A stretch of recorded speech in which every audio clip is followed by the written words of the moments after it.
Salut à tous et bienvenue dans ma 9e vidéo de formation GU05 pour les développeurs Java.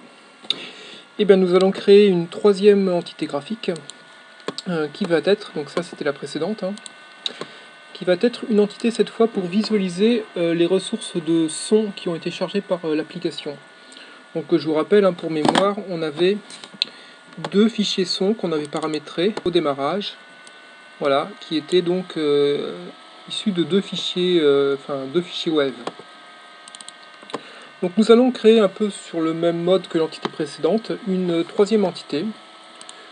Donc allons-y, New Package.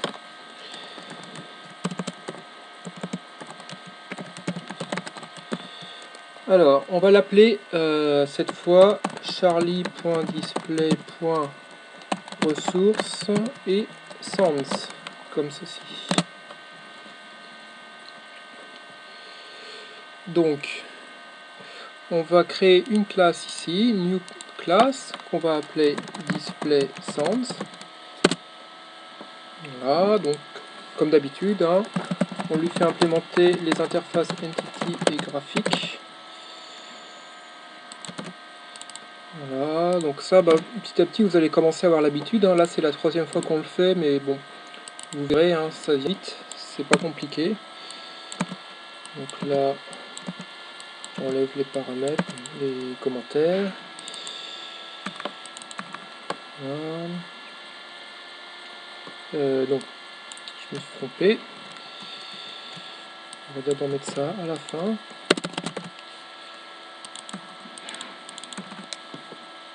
Le nom de notre entité, c'est bien ceci. La date d'aujourd'hui, donc c'est... on est le 7, après ce que je... Ouais, c'est bien ça. Voilà. Bon. Et je vais créer exactement comme l'entité précédente, un objet JList. Voilà. Que je vais instancier dans le constructeur de la classe.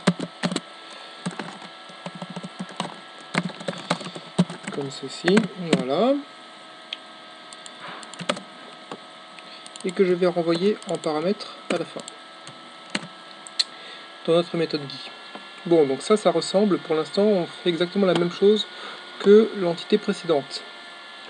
Étape suivante, on va récupérer notre objet map qui contient cette fois non pas les icônes qui ont été chargées, mais les objets sons qui ont été chargés, en fait qui correspondent à des objets de type audio clip, comme nous allons le voir. Donc je fais map, voilà, je crée un objet map que je vais récupérer ici, de la même manière que précédemment, c'est-à-dire grâce à la méthode outside, la classe outside et la méthode ressources. Voilà. Et donc cette fois, l'identifiant va être app.soundmap. Très bien. Il ne reste plus qu'à rajouter le throws exception. Là, on a notre objet map qui contient l'ensemble de nos sons.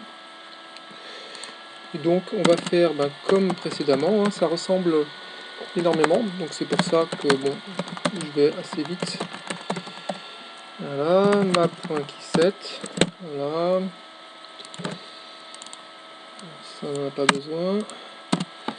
On fait un petit collections.sort pour trier. Voilà. Et on renvoie ceci dans la liste. Voilà. Bon, déjà, on peut tester à ce niveau-là. Il ne faut pas oublier le paramétrage. Voilà, donc on va rajouter dans le fichier load une troisième ligne, comme ceci. Donc c'est toujours pareil. Et dans le fichier propre, on va changer cette valeur-là, comme ceci. Très bien. Et donc je vais lancer l'application. Et voilà, on obtient nos deux identifiants pour nos fichiers web. Donc maintenant, on va pouvoir faire la dernière étape de cette entité. Donc on va s'arranger pour que lorsqu'on clique sur l'une des cellules de la J-List, le son associé soit directement joué par l'application. Donc pour cela, nous allons ici, on va utiliser donc à partir de la J-List la méthode add_mouse_listener, comme ceci. Donc cette méthode add_mouse_listener va nous permettre d'écouter en fait les clics de souris sur la J-List. Et en fonction des clics, on va pouvoir faire des actions. Donc on va directement créer ici une classe qu'on va appeler qui sera de type mouseAdapter, donc qui est en fait ce qu'on appelle en Java une classe anonyme, c'est-à-dire une classe créée à la volée. Donc c'est peut-être un peu compliqué si vous débutez en Java, mais bon, avec l'expérience vous finirez par vous habituer. Voilà, donc là il m'a rajouté un truc en plus que je voulais pas. Voilà, et donc dedans on peut surcharger la méthode public void mouse rest. Voilà, donc qui contient un mouse event. Voilà, très bien. Bon, j'essaierai de vous expliquer un peu plus en détail après, une fois qu'on aura terminé le code source. Voilà, donc en gros ce qu'on a ici, c'est que grâce à ce code qui peut paraître un peu ésotérique, enfin un peu compliqué on va dire, lorsque vous allez cliquer sur la J-List, donc cette méthode sera appelée. Et vous pourrez donc demander de faire quelque chose. Donc ce que nous allons faire, on va demander d'exécuter la méthode play, qu'on va créer juste en dessous.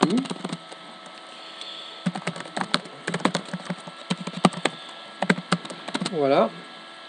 Et donc dans cette méthode-là, on va lui demander de lire l'objet son de la cellule courante, qui est actuellement sélectionnée. Donc tout d'abord, on va faire une petite condition préalable pour savoir que si, voilà, isSelectionEmpty, s'il n'y a aucune sélection, à ce moment-là, on sort directement de la méthode.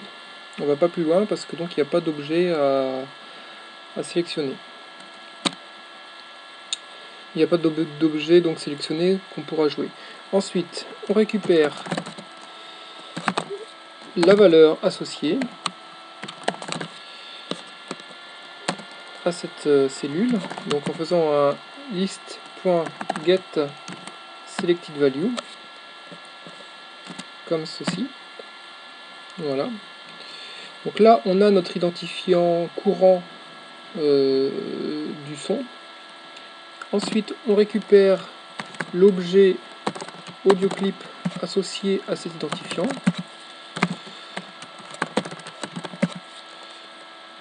Contrôle espace, voilà. Map.getKey. Donc voilà, qui s'obtient toujours à partir de l'objet map, qui contient donc l'ensemble des objets son. Et il ne reste plus qu'à faire clip.play. Très bien, je crois que le code source est terminé, donc on peut sauvegarder, compiler et relancer. Voilà, et donc si je clique par exemple sur Laughing, écoutez bien.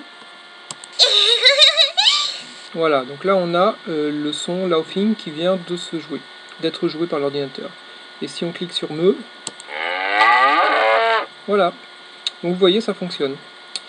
Donc voilà pour cette troisième entité qui nous a permis donc de visualiser l'ensemble des fichiers son chargés par l'application. Donc on va s'arrêter là et puis je vous dis à très bientôt pour de nouvelles vidéos.